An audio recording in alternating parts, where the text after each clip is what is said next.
This crowd rises to its feet. Vaccaro slammed it home. Garland left wing, free ball. Perfect! Garland one of the lane, lob to Mobley. Pow! And Allen blocked the shot at the rim. Pow! With the left hand and a foul. Welcome to Chase Down Podcast, part of the Cavs media family. I'm your host, Justin Rowan. The Chase Down is presented by Fubo, the official streaming partner of the Cavs. Watch over 350 channels of live sports and TV, including FanDuel Sports Network without cable. There's no cost and no commitment. Try for free at FuboTV.com/Cavs. If you can hear it in my voice, the Cleveland Cavaliers have lost their series to the Indiana Pacers in 5 games. The game was close. They had a lead. Indiana made their push, took a lead. The Cavs had a chance to tie it up near the end of the game, but ultimately came up short. The season is over. It stings. And joining me today to discuss it is my co-host, Carter Rodriguez. Carter, how you doing, buddy? I'm feeling melancholy. You spend a lot of time investing into this team, I always think about the thing I said to Nam on this very podcast, our dear friend Jeff Namina, that if our significant others had a hobby that left them this down, we would think they were out of their minds. And that's just how I feel right now. I feel sad, feel frustrated that they were banged up again, and you really saw that. Feel disappointed that all the things that I was worried about them kind of came back to bite. Feel stupid for believing, like you have all those kind of feelings going through your brain. Yeah, you just because I really, it's hard won for me to get to the point where I'm like, I think we might be able to win a title this year, like that I take my time getting to that opinion, and not that I was ever. I mean, I wasn't gonna pick us in the next round if it was us versus the Celtics, which, that's its own thing. Yeah. But yeah, you just I feel like you kind of are going through the feelings right now, and it's sad. I'm just sad, man. It definitely stings. And, one of the things I was reflecting on, it's always tough when we go post game, even if it's a win, to collect your thoughts and kind of have that same level of preparedness we do with the other podcasts. But one of the things I was kind of reflecting on is, we've been doing this podcast since 2017. This is the first time that you and I have done a podcast where the Cavs didn't go as far as we thought that they would at the start of a season. In 2017 and 18, we thought they'd make the finals. After LeBron left, we didn't say that this team was going to be a team that could make the playoffs or the postseason, in those following years. I think we kept the expectations realistic and found things to care about during that time. And, looking back at the last few years, yes, our expectations would grow within the season when this team would overachieve, particularly that first year with Donovan Mitchell, where we said, okay, our goal for the season was to make the playoffs, potentially get home court. But now we feel like we can actually win a round. So they've come up short of kind of those escalated expectations that we've had. But this is the first time where we came into a season saying, we think that this is a team that's going to make the conference finals. Anything less than that is going to be a failure. And I think, all the context aside, I think that that's what this season was ultimately, right? Like the regular season was successful. It's why I compartmentalize the two. But they failed to come up to the level of their postseason goals. And I agree with what Kenny Atkinson said before this game. I think it was exactly the same kind of thing that we were trying to say on the last podcast, which is injuries were obviously a factor, but I think they had enough to win this series. I think if this team was fully healthy, it probably would have been enough to cover up some of the bad habits that we saw in this series. I think some of the issues that we've seen from the Cavs, I think they would have been able to out-talent a lot of that, and I think it would have changed the complexion of the series. You could sit here and say, well, the calls go differently in game 2 if the last 2 minutes is called properly. You're in a 2-2 situation and you feel better about it. I think they had enough to win this series with who is available in the state that they were available. It just reduced their margin of error down to a level where some of the mental mistakes, some of those demons, some of the issues that they've had in the past came bubbling up to the surface, and it wasn't problems that they could just out talent and overcome that way. So I think that in some ways that makes this a more informative series than it otherwise would have been, and I think there is a lot of lessons to learn from this.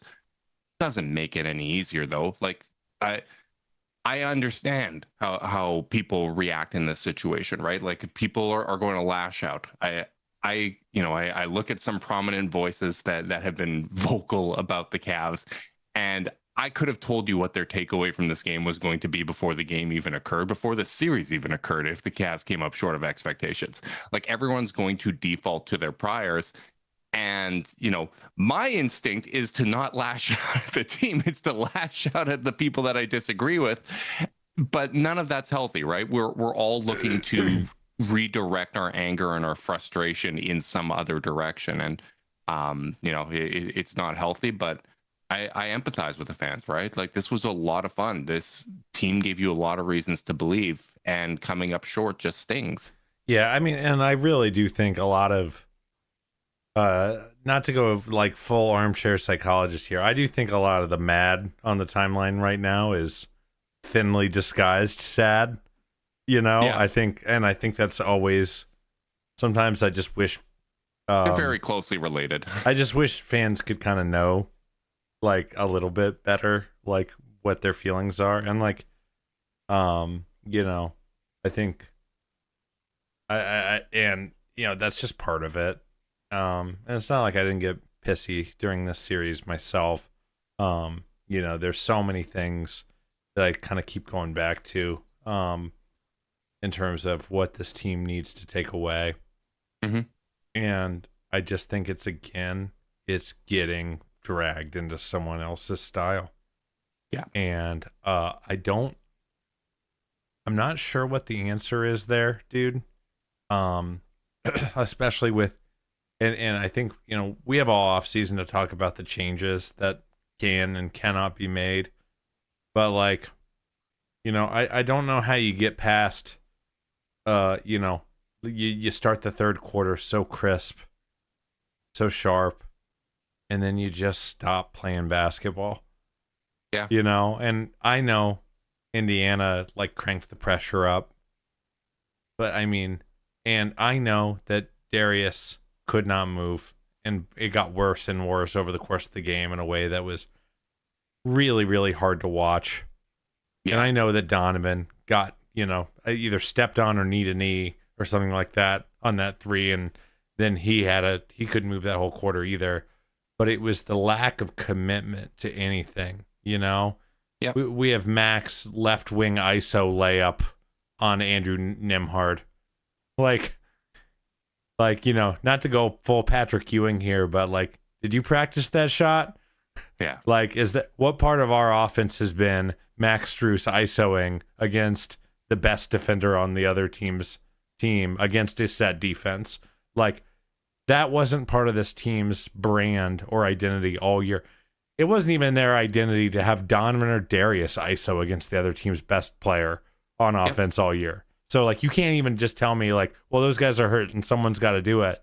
Like, I just think their stylistic resilience is the number one thing that, like, I thought I saw signs against Miami that they were going to be able to do it, and I just think the takeaway here is that Miami was just disastrously bad and not even close to being a playoff team, and we didn't learn anything from that series. I thought we learned a couple things we didn't, and until they can answer that stylistic imprint question, I just don't know if there's a lot of value in looking at any one individual blame focal point. Jarrett's going to catch a lot of hell all summer because he had two really, bad games, non-impactful games to close the season, while guys like Thomas Bryant are feasting. But like, we've always said that, like, kind of a canary in the coal mine situation with this team, and a team, and I go back to the Swiss watch analogy I've made a bunch of times. One grain of sand just takes the second best offense in the history of the sport in the regular season to Max Strus ISOing Andrew Nembhard on the wing with like 18 seconds left on the shot clock. Yeah. And like, I wish I knew the answer to that, but I don't right now. Yeah, I think the unfun answer is because it's kind of boring and it doesn't really say a whole lot, is when it comes to, ability to maintain style of play, to impose your will and all that. Like, I think that's something that they're either going to figure out or they're not. Like, it's ultimately going to be something that through the experience, through, this failure, through their time together, that they eventually figure that out. Or it's going to be the reason why this team doesn't win a championship and doesn't, get as far in the postseason as we want them to, right?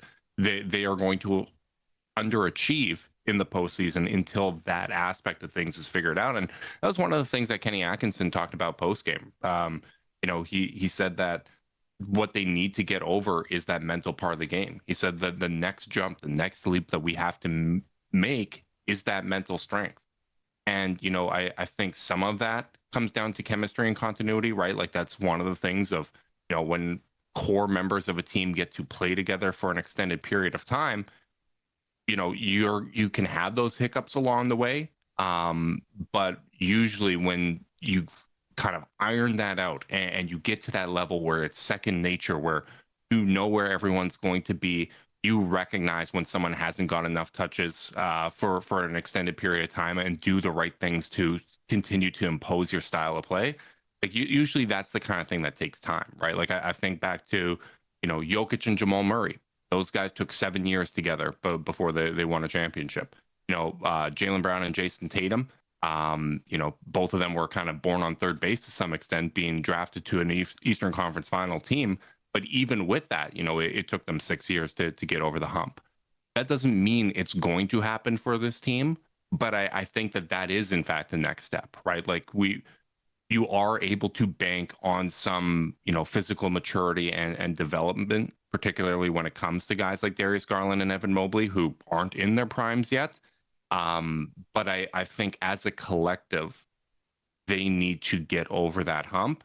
And that's one of the things, honestly, before we continue on with the Cavs, we need to credit the Indiana Pacers for that.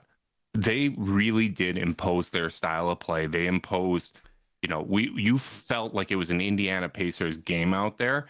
And, in every playoff series of the Halliburton era, they've done this. Yeah, they know who they are as a team. They stick with that style of play. Even if you get them out of that style of play for 5-6 minutes, they are going to revert back to it, right? Like it's water finding its level, right? Anytime the boat gets rocked, that water is going to level out, and they are going to be playing Indiana Pacers basketball. And like I said, even with all the injuries, I think the Cavs had enough, and the way that the Indiana Pacers played ensured that it wasn't enough. And they need to be credited for that. Yeah, I mean, I'm sorry. I don't think this Indy team is more talented. I think they have players who are very talented. I think this was a tough matchup for the Cavs because of all their pressure they put on you at the point of attack defensively, because of their 5-out offense. Which I think was a big part of the whole Jarrett thing, to be honest. And when we've seen him struggle, it's when a team's going 5-out and he's being asked to switch and guard point guards and be taken away from the basket. Usually that's when you start to see, the rebounds dropped. Well, he's also standing out of the 3-point line for a lot of the game. Yep. But Thomas Bryant killed them in this series. Obi Toppin killed them in this series. Cavs didn't have any of that, and I don't think that's because Indy's bench or deep or middle class of their rotation are so much more talented than the Cavs. I think it's like the inverse of the canary in the coal mine.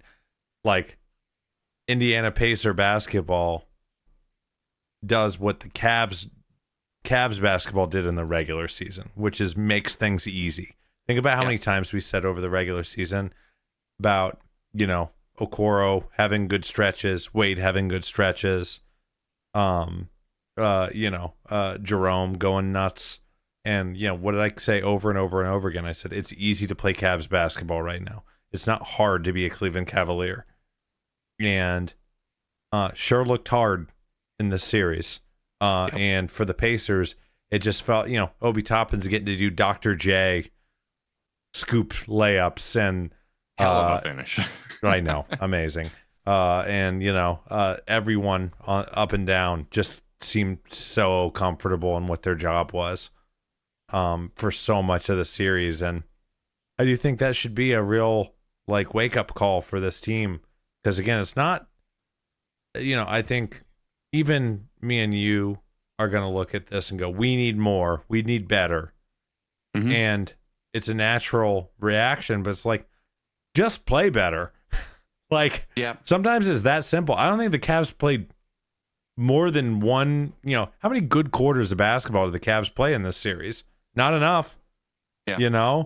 How committed were they to who they were? Not enough. And that is where I just kind of stall out in trying to figure out where to go. Cause it's you had enough talent. You had the coach of the year. You didn't have health, which sucks, but you didn't play well. Yep. And some of that is just shooting. I mean, they're gonna be under 30% on wide open threes for the series. Yeah, without a doubt. And it was at 27% prior to this game. I can almost guarantee you that went down tonight. Yeah. So I don't know, man. I don't know what you do with we are a team of good shooters that can't shoot in the playoffs. Some of this stuff is just, we're at the hard problems to solve portion, of the team life cycle. It's not really that hard to be in a rebuild.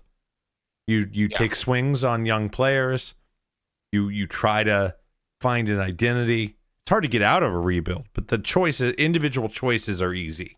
You take on, you win as many trades as you can win. You leverage your position as a team that's not a contender to find all these incremental moves. But like, we're at the stage where I'm like, I don't know what you're supposed to do. I don't see the structural change, because I really do think at the end of the day, it's the least satisfying thing for a podcaster who has to talk all summer to say, which is, I think they just need to play better. Yeah, and until they do, I don't know where to go with that. Yeah, it comes down to channeling that experience, finding the mental toughness within this failure, within what happened this season.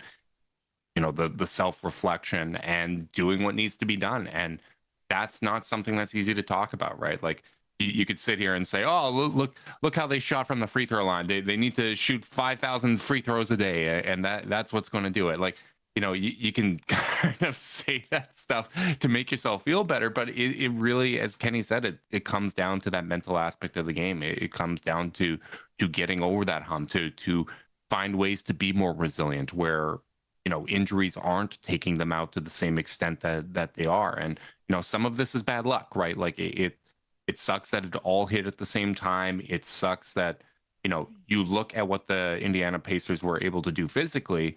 This is different than the last couple of years. Like, people just see the word physicality and they're like, oh, same Cavs, blah, blah, blah.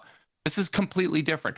4 out of 5 games in this series, the Cavs absolutely dominated Indy on the offensive glass and points in the paint. That's what and at the free issue throw was line for the most part. Yeah, that's what the Cavs' issue was in some of these past series, right? Like, that's where they got beat up by the Knicks. That's, that was the discussion against the Orlando Magic. Boston, that wasn't the case, because it was just Marcus Morris and the gang. Yeah, like, that's not what it's been. This was completely different. Indy was giving you pressure and physicality on the perimeter. They recognized that the Cavs guards were limited. Mitchell was playing through, that ankle and calf throughout this entire series. He's been dealing with it, it's some form of something, since the beginning of March. So we're at 2.5 months now of, Mitchell struggling physically and finding ways to be effective. But between Mitchell being limited, between Darius being limited, and Ty just not being able to turn the corner versus that pressure at all, it completely changed the complexion of the Cavs offense. And, one of the ways to break that is playing through the bigs. That's what we talked about on the last podcast. That's how the Cavs started this game, to their credit. They were using Evan Mobley and Jared Allen as the roll man, and not only were they scoring individually, it was generating clean looks. But Indy started taking that away. They started cheating off of Mitchell and Garland. At times, they were treating them like Isaac Okoro out there, where they were basically daring them to shoot, because everything that those guys were throwing up was coming up short. And that's one of those things where, I can sit here and I still think that there were ways to get the bigs involved. I think you could have continued to find ways to get them the ball downhill. I think they went away from it. I would have liked to see them try and fail more than they did with what Indy was doing, defensively. But at the same time, a big part of this equation is they were able to cheat off 2 of the most dynamic guards in the NBA, one of the best backcourts in the NBA. And, Darius is out there shooting, what did he shoot? 4 of 16. Mitchell, 8 of 25. Neither of them could hit from 3. That's going to mess up your spacing. I'm sorry. It just is. That's going to be part of the equation here. So I still think that what they did going away from the bigs is alarming. Last year, or coming into training camp, Kenny apparently had a reduced shot clock, where they were playing with an 18-second shot clock in training camp to make sure that they were getting to their sets quicker, that they played with pace and tempo. The rule this year going into training camp is nobody gets to take a shot until Evan Mobley's touched the basketball at least once. That should be the training camp philosophy. But I do think when you are diagnosing what went wrong here, the limited physical state that Donovan Mitchell and Darius Garland were in has to be part of the equation if you're going to have an honest conversation. Yeah, and sure, that's all true. And yes, Indy was able to dig harder on these roles for Evan and Jarrett. But I think that's where I'm the most disappointed. Because you mentioned, this isn't the physicality problems of 2 years ago. They are winning at the points of the paint battle in this series. They are getting to the line in this series. They are getting offensive rebounds in this series. But it's almost more painful to know that against New York, it wasn't really an option to go to the bigs because neither of those guys were ready to help. And against Indy, they kind of just didn't try. I'm sorry. I just don't think they tried enough. Evan finishes this postseason never attempting more than 13 shots in a game across the 9 games. And when I say they don't try, I'm not saying they didn't, in the most literal sense they tried, but they only tried one way. They only tried running pick and roll and handoffs. Mm-hmm. And those are the things that are the easiest to cheat off of because, especially with limited mobility guards, because you can just grab them on the way around and, and blow up the play. Where are clear out post ups? Where are inverted pick and rolls? Where are big pick and rolls?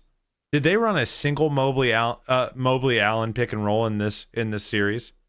Mm-hmm. No shot.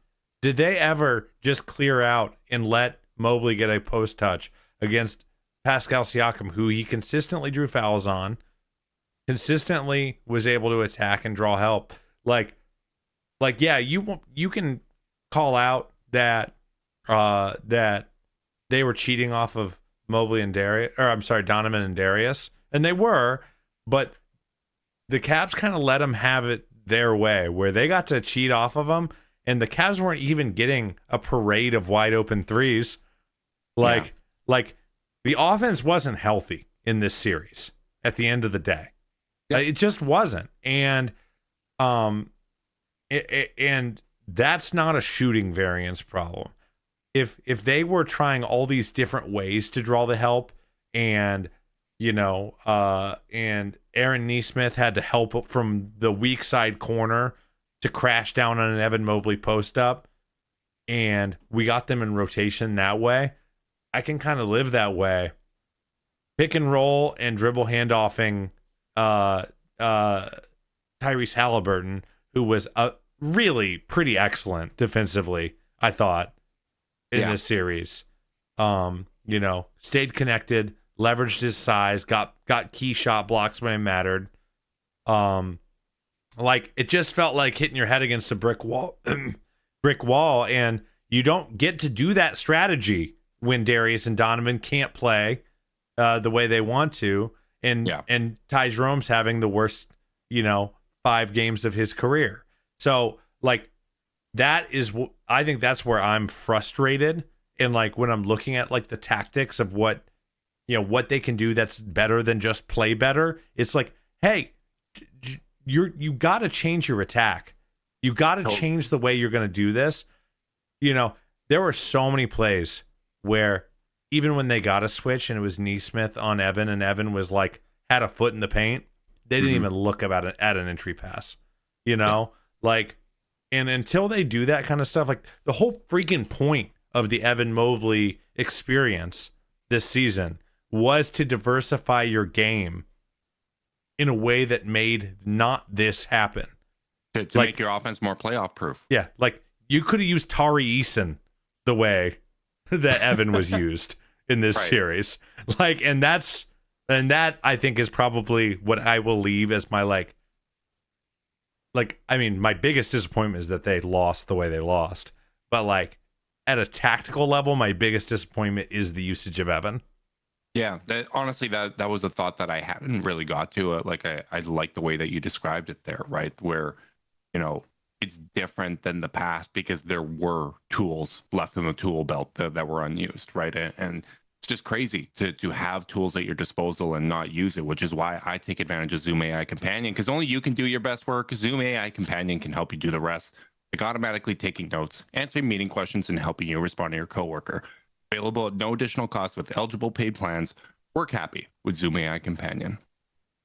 I do say, like, I don't want it to get lost, the effort that they gave in this game overall. Like, I thought they lost control, obviously, in the third quarter. That was very frustrating. It was frustrating to see that lead evaporate. I appreciate the fact that they did continue to fight and, have a chance to tie it up near the end. Obviously Mitchell missing those 3 free throws was a killer, particularly after, he hits the 3 And then Evan after. misses the 4th.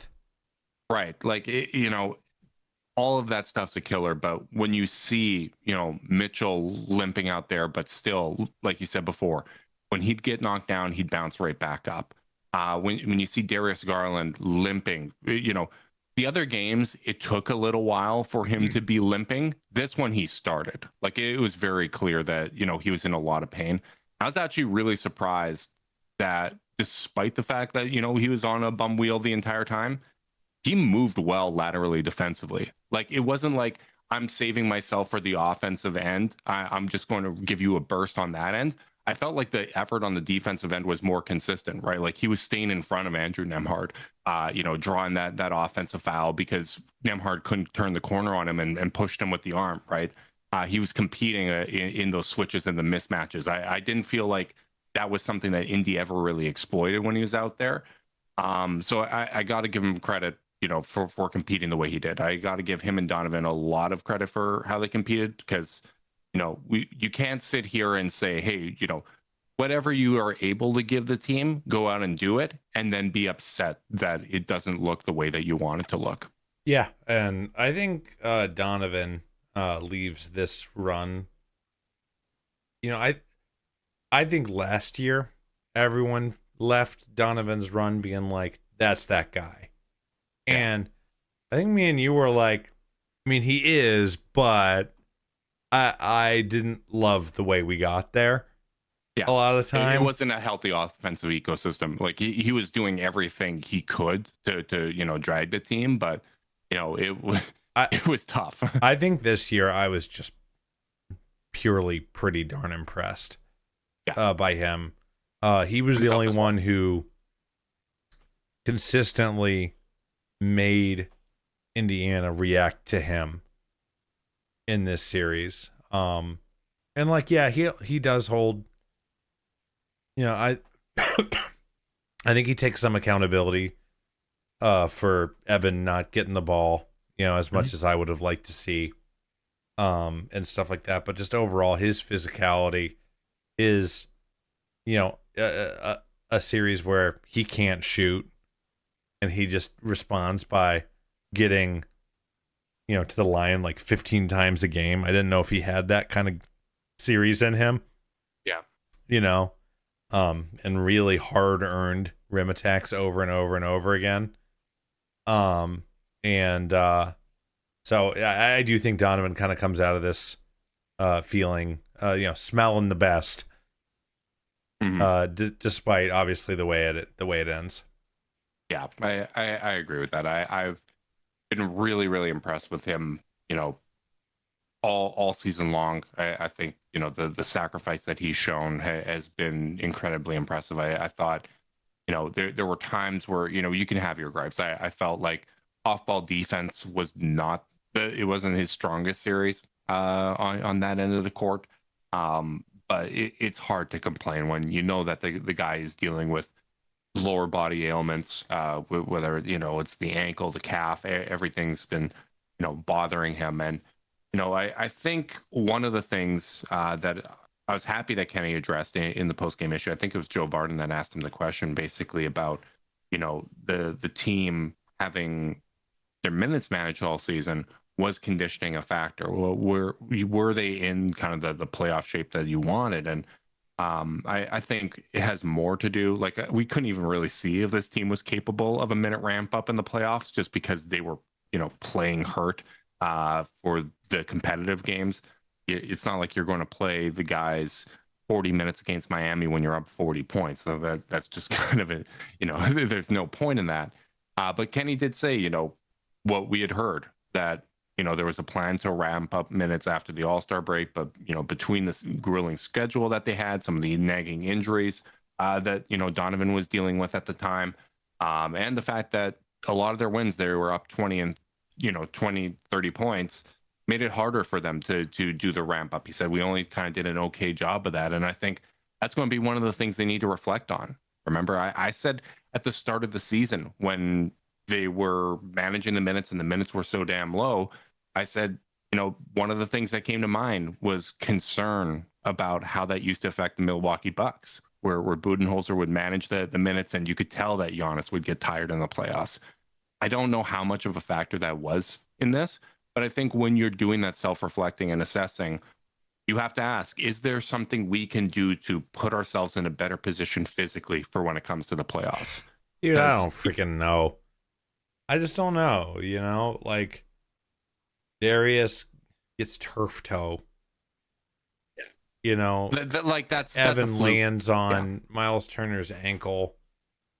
Donovan is like, every injury Donovan's ever had is a heavy usage injury. Yeah. So it's like, I just don't know if you can cook up a better game plan.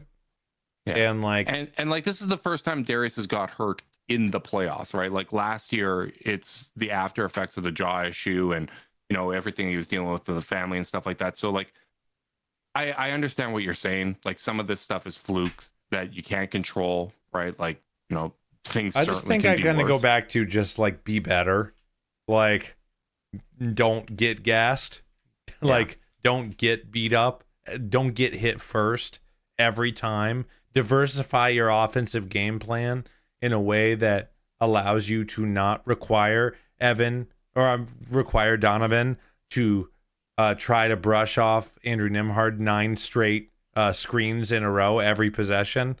Yeah. Like, they're tired because they're playing a tiring style that has them on the back foot.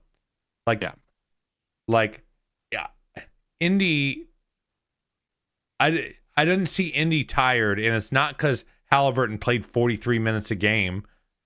Indy didn't look tired because they, one, are used to playing like this in terms of what they're doing on the court, and because they dictated the freaking terms. Yeah. They it's tiring, right? to be dragged around by someone and try to disconnect. I would absolutely love to try to turn Tyrese Halliburton into a scorer inside the 3-point line. Run him off that damn 3-point line, turn him into a scorer. Has he ever beat a team that way? It's always, finding guys as a distributor and that step back to going to his left. Like he is able to shoot that from 40 feet. It's what he does. Didn't make them uncomfortable. But, when it comes to, better physical, being prepared for the physicality of the playoffs and being in, peak shape at that time, you're right. Like the issues that Donovan has been high usage type stuff, right? Like it's a bit of a consistent trend for him. When he comes to the playoffs, he's usually dealing with something with his lower body. I think the Knicks series was the only time it wasn't. At that time, it was, I believe, a broken finger on his left hand. But you look at the last 4 years of him in the playoffs, including the year prior to coming to Cleveland. What do you think he's shooting from three, Carter? And I think this has solely to do with lower body wear and tear. 27%. He's shooting 30%. He is 80 of 259. Yep. It's been a consistent thing for him. And, to his credit, he has found ways to be that dude, to be someone that, has a historic streak of game one scoring, 30 points that passed Michael Jordan. He has been that dude. I'm very, very happy with the effort that we got from him in these playoffs. But this all comes back to, you were sitting here trying to win a championship with a team that doesn't have a certified top 5 type talent. That means we need to get every guy that was, an all-star, an all-NBA consideration this year, namely our top 3, to all be maximized as much as possible. And I think when we've seen with Donovan is that to maximize him, you got to make sure that you are managing his load so he's able to be that knockout punch, not somebody that's pulling the cart uphill the whole time. And I think, as you said, that comes down to making sure that Evan Mobley isn't involved in taking a load off these guys. That means, Darius has to play a major part in this, because we have seen when Donovan's trying to make up for the absence of Darius Garland, things usually go poorly for him physically, whether that was that 12-4 stretch that they had last year where he missed the entire post-All-Star break stretch, or, playing through these first two games against Indiana without Darius. Like, it takes a toll on him. And whether that's Darius and Evan or just, better backup point guard play. I think all of that needs to be taken into consideration when we look at this offseason. To your point, I mean, when did the Cavs offense look its best in this series? I would argue it's when Donovan got catch and shoot 3-point attempts. Yep. And when did his jumper look the best? When he got catch and shoot 3-point attempts, Some of that is Darius just not being there, Ty not being there. Some of it is the stylistic stuff, not going to Evan, not using the muscles you trained up all year. Some of it's Indy's awesome. I think they're going to make the finals. I think so too. They're better than the Knicks. So like the Knicks are advancing primarily because of that injury. I wouldn't say that. They were going to win that game and go up 3-1, and you have to give them a lot of credit. They're better than I thought they. I thought they had no shot in that series, and guess I'm wrong again. I think it has more to do with Boston than them, but it might. But you still got to give them. I mean, talk about a spot to give credit, but like in terms of giving credit to the Pacers, it's funny. I left that Knicks series feeling like this Cavs team has a lot of soul searching to do and a lot of like structural improvements to make. Really more the latter than the former. Everyone else wanted soul searching. I just wanted a roster that made sense. You wanted a supporting cast that, But I didn't leave that series thinking about the ways I thought the Cavs needed to emulate the New York Knicks. I'm leaving this series thinking about ways that the Cavs should be emulating the Indiana Pacers culturally. And I don't think there's a nicer thing I can say to the Indiana Pacers than that. Yeah. They're more than the sum of their parts. Like quite a bit more. What they are able to do defensively with the personnel they have is impressive. Their defense is better than their personnel. I would argue even their offense is better than their personnel, right? Like guys that are so-so shooters are really put in a position to succeed. We need to get to there. Because I think that this team is capable of doing that. I think any team is capable of doing that. But I don't think that they were more than their sum of the parts. I think they had really, really awesome parts. And when things were going easy in the regular season, that came through. They had a ton of depth. They had a ton of top-end talent. Right? Basically, our pre-series diagnosis against the series in the Miami Heat. Why did I pick a sweep? Well, because the Cavs probably have at least the best two players in the series, maybe three. And the Heat's bench is going up against the two of the top 3 6-man of the year candidates. We had the advantage in the starting lineup and we had the advantage on the bench. And that's exactly what we saw in that series. We can't be in a position where we are less than our sum of our parts, because when you're trying to win a championship without a bona fide top 5 player, you need to be that. When you saw the Detroit Pistons win and beat the Lakers, that's how they did it. When even I don't want to say the Toronto Raptors. That's too weird an example. Like Kawhi, and people love to credit Kawhi. So I won't go there. But when you have seen teams like this historically go out and win, they are more than the sum of their parts, and that's one of the things that the Cavs need to get to. Yeah. Oh man, I'm sad. I am too. It's just, the one thing everyone's going to roll their eyes at, pontificating Carter doing his thing that he always does. But like, I will say that this is why you can't be a results-based sports fan.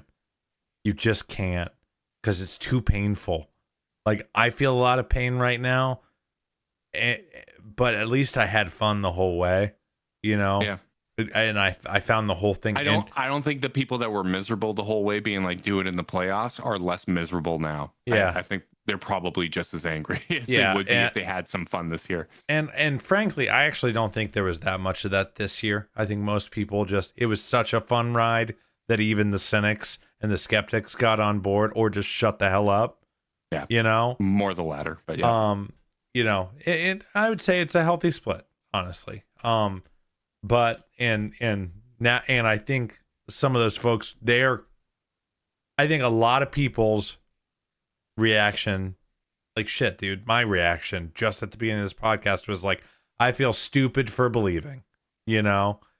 But like, I do think it's a really bad impulse to let take root, because like the fun is the believing. The fun is the excitement. Like, I don't like I'm not on the court. I'm not a coach. I'm not a front office member. The only thing that's fun about this is the fun, is the belief, is the journey. And there's nothing more satisfying than a team you care about overcoming things and growing, right? Like seeing the journey, going through the issues, like that's what it's about for me. And they might not overcome this, right? Like the inability to become more than the sum of their parts in this setting, to impose their style of play upon the opponent and dictate the terms of engagement. That might ultimately be what holds them back. But I care about the problem solving. I care about them trying to overcome that. And Carter, I gotta be honest, I'm ready to run through a wall again, because I just saw Donovan Mitchell's quote post game. Have you seen it yet? I did, but you can paraphrase it if you'd like.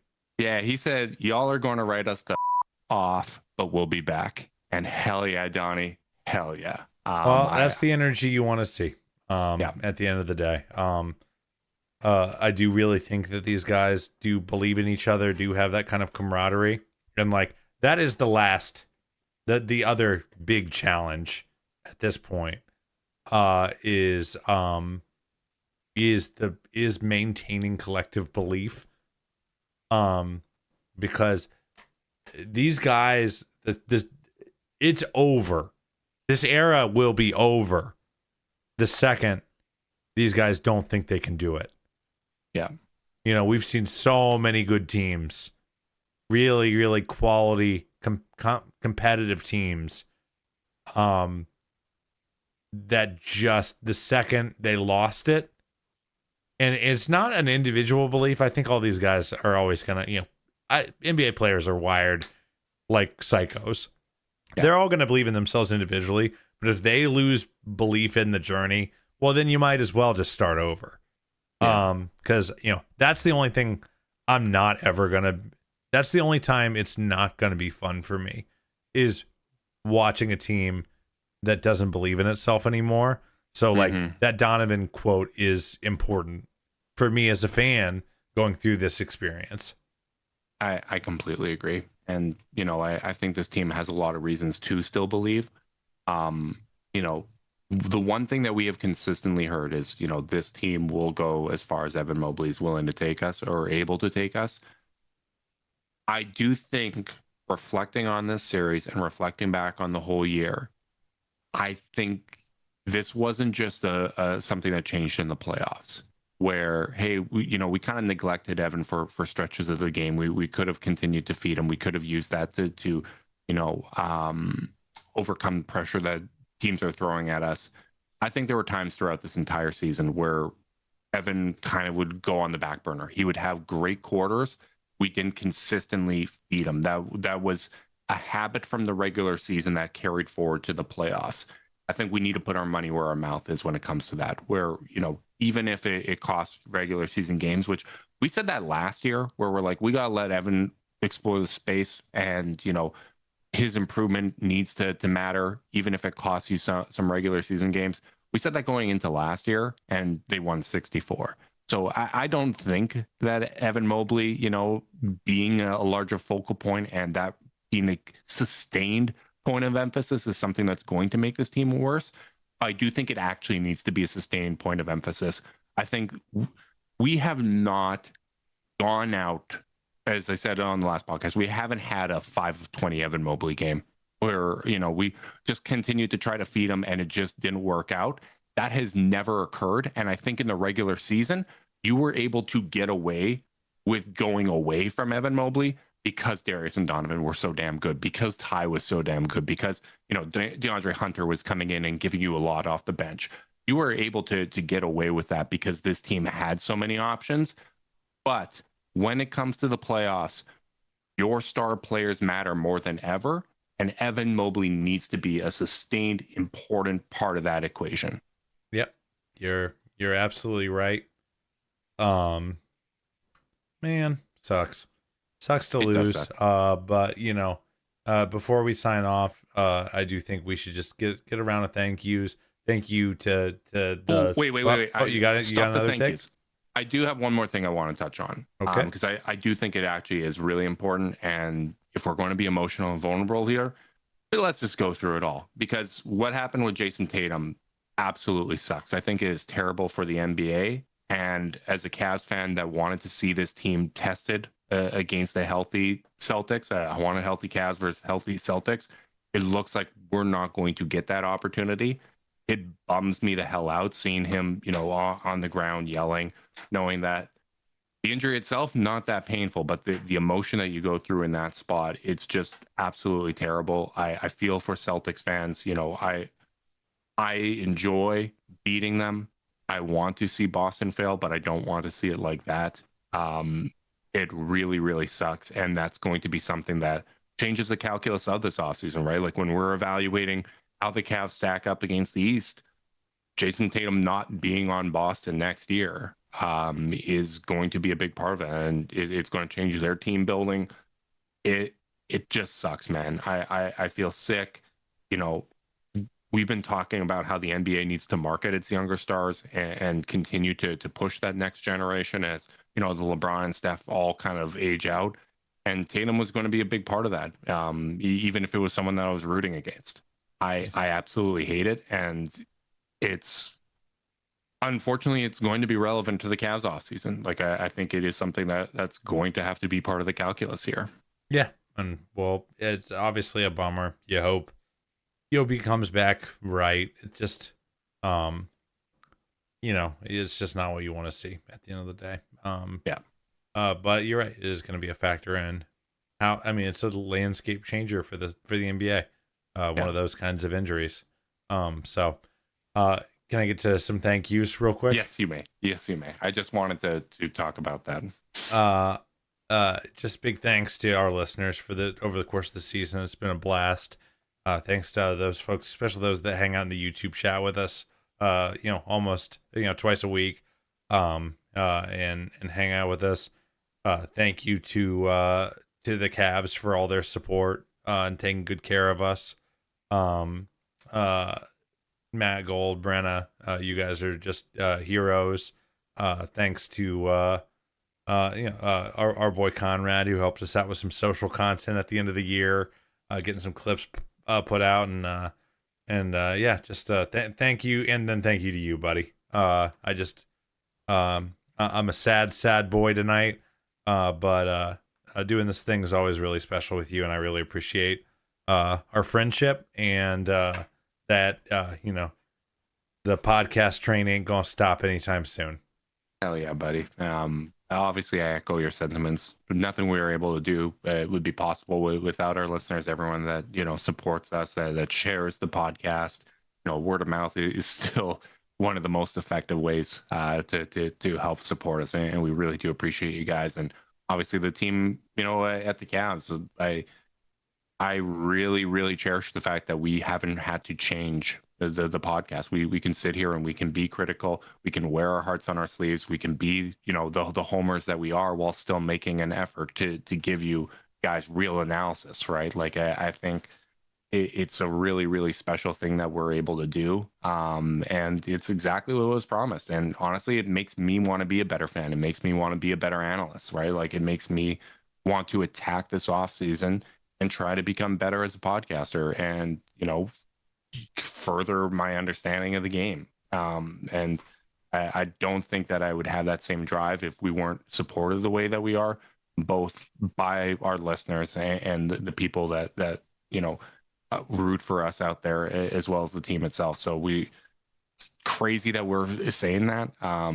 It still remains a very surreal partnership, but I definitely think, it's really, really meaningful to us. So big thanks to everybody that supports us in so many different ways. And we will be doing our normal off-season tradition of taking a week off after going live after all of these games, or at least recapping all of these games. Carter, I know you got some travel ahead of you this weekend, right? Yeah, cross your fingers, gang. On Tuesday, I'm going to New York.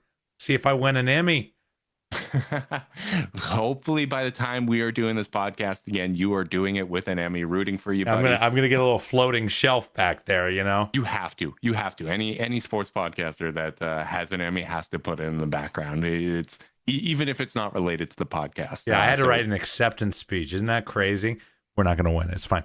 But yeah, cross your fingers, gang, in case we do.